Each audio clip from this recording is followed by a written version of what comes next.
ఒకవైపు రాష్ట్ర వ్యాప్తంగా పంటలు ఎండుతుంటే రాష్ట్రంలో రైతులు ఆత్మహత్య చేసుకుంటే అందాల పోటీలు పెడతారట.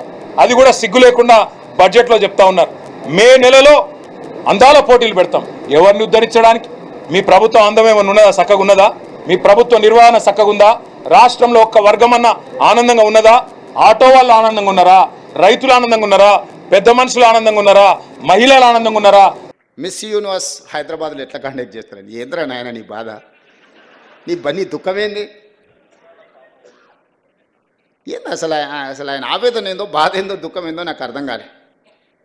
ఒక అద్భుతమైన అవకాశం పర్యాటక రంగానికి ఇది. 140 దేశాలకు సంబంధించిన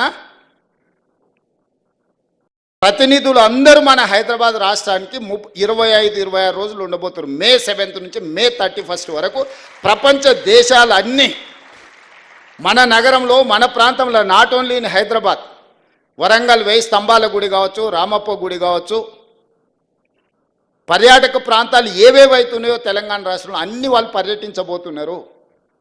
తెలంగాణలో ఉన్న ప్రసిద్ధి చెందిన పర్యాటక క్షేత్రాలన్నిటి దగ్గర ఈ ప్రపంచ అందగత్తెలు ముందర అక్కడికి వచ్చి అక్కడ మిస్ వరల్డ్ కాంపిటీషన్స్ మన రాష్ట్ర ప్రభుత్వం నిర్వహించబోతుంది. ఎంత గొప్ప అవకాశము!